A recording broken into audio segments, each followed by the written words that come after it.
Hey everyone, welcome back to another episode of Marcus Fixes Stuff. Today's a short video where we are going to take this old weed eater blade off, or excuse me, edger blade off. Obviously it's no good anymore. We have the new ones right here and you can see how much bigger they are. These things are kind of tricky because the nut that holds it on actually has to spin the opposite direction. So it's hard to make this thing stay still, and there's sometimes a locking mechanism down in here, but this is old and it's already broken. So to get around that, I take this small pair of vice grips and clamp it on here. Well, I have to tighten them up, it's too loose.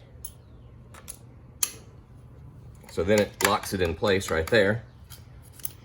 Then I have my cool Robo Grips that are very handy. And again, normally you would unscrew a bolt this way, but that's the way that tightens it. So we're going to do it this way, and it should, there you go. Locks it right in place. We can do the rest with our hands. Now sometimes this is harder to do.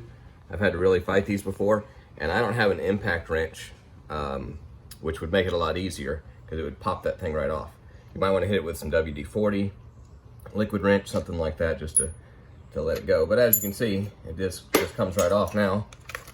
We'll open our replacement package, slide it on, fits perfectly over that washer.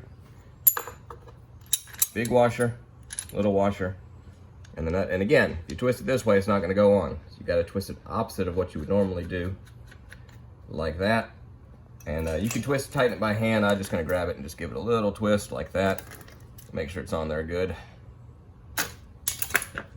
And there you have it. Another job well done. Thanks for watching. I will see you again when something else breaks.